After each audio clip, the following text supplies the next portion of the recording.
Bismillahirrahmanirrahim. Assalamualaikum warahmatullahi wabarakatuh.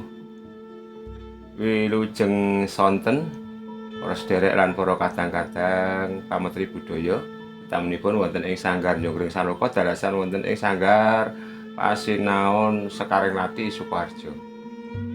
Nggih puji syukur alhamdulillahirabbil alamin wonten ing sonten menika saged panggihan wonten ing Ratmaya kanthi manggih wilujeng boten wonten alangan setunggal punapa. Selawat lan salam mugi tansah katetepaken dhateng junjungan Nabi Agung Muhammad sallallahu alaihi wasallam. Wonten ing kalodhangan sonten menika nuwuni menapa ing dados pamundhutipun kadang-kadang sutresna kala wingi nangletaken pripun caranipun tembungan nggih nembung setunggalipun piyantun putri ingkang badhe dipun lamar. Basanipun sanesipun menika panglamar, atur panglamar utawi matur nembung bocah ngaten. Nggih, kula mbok bilih saged ngaturaken setunggalipun asung tuladha saderengipun kula aturaken rumiyin. Menawi wonten ing menapa menika basa Jawi, kathah ingkang ngendikaaken ngebun-bun enjang jejawah sonten nggih. Ngebun-bun enjang jejawah sonten menika setunggalipun napa menika Purwakanthi utawi bebasan ngaten iki. Ngebun-bun enjang menika awun naminipun. Dene jejawah sonten menika naminipun rarabi. Jadi menawi dipun artosaken ngebun-bun enjang jejawah sonten menika nyuwun rabi ngaten. Nggih, pramila mangke kula aturaken wonten tenggalipun tetembungan utawi ukara wonten ing atur pangandikanipun mekaten. Nggih, tapi kula wiwiti nggih. Bismillahirrahmanirrahim. Assalamualaikum warahmatullahi wabarakatuh. Alhamdulillahirabbil alamin wa bihi nasta'inuhu ala umuri dunya waddin. Asyhadu alla ilaha illallah wa asyhadu anna Muhammadan abduhu wa rasuluh. Allahumma sholli ala sayyidina Muhammad wa ala ali sayyidina Muhammad.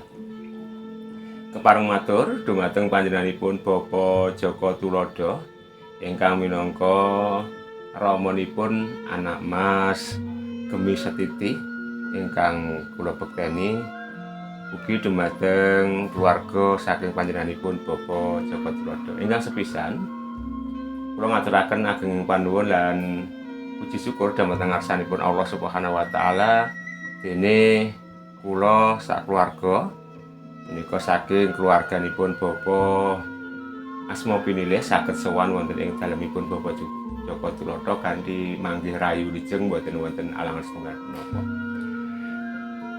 Dene kula minangkani talanging basa Bapak asma pinilih ingkang sepisan ngaturaken salam taklim kanthi atur assalamualaikum warahmatullahi wabarakatuh.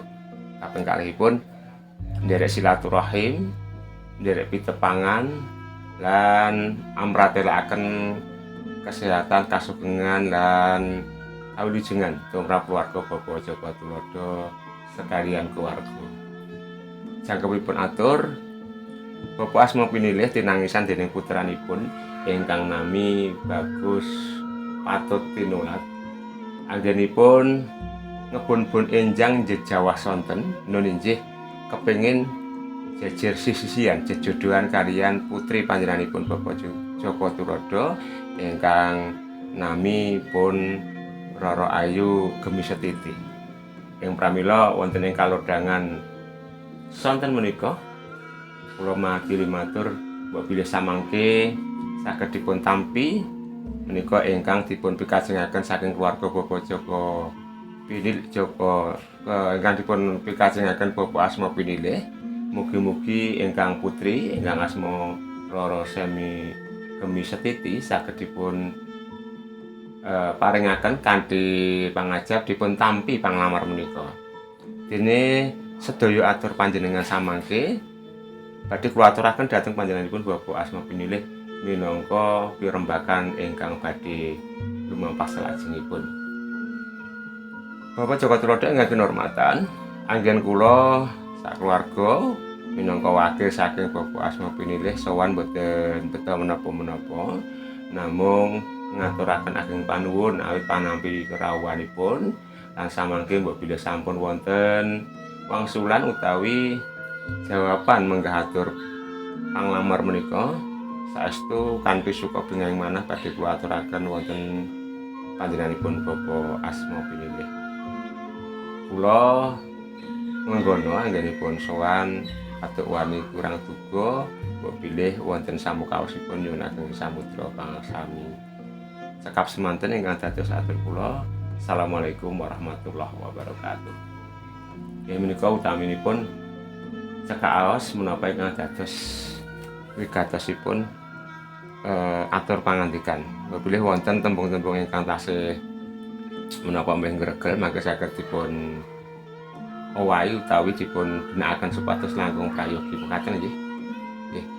Salajengipun para kadang sedherek sasampunipun menika dipun aturaken atur tembungan, tentunipun ingkang kagungan putra pawastri menika maringi wangsulan utawi jawaban. Kados pundi caranipun kula lan panjenengan minangka utaminipun dipun piji supados makili matur mekaten. Kados wayang dipun aturaken wekdal panglamar menika sedanten dipun wangsuli kanthi setunggal mbaka setunggal. Nggih cobi dipun praktekaken. Ya, assalamualaikum warahmatullahi wabarakatuh. Sasampunipun syukur dhateng asmanipun Gusti Allah, shalawat lan salam Kanjeng Nabi Muhammad SAW kepareng matur dumateng Bapak Darsono minangka sule sarira saking panjenenganipun Bapak Asma Pinilih.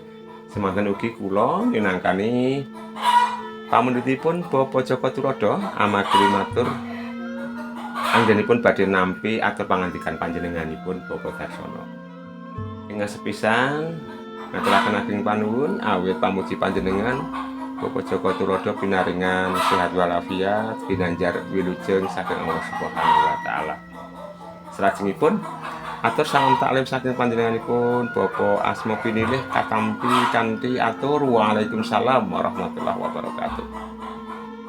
Dene salajengipun kala wau dipun aturaken bilih ingkang putra panjenengan Bapak Asma Pinilih namipun Bagus Patut Tinula kepengin jejer sisian jejodohan kalian anak kula nuli nggih Roro Ayu Gemisetipi.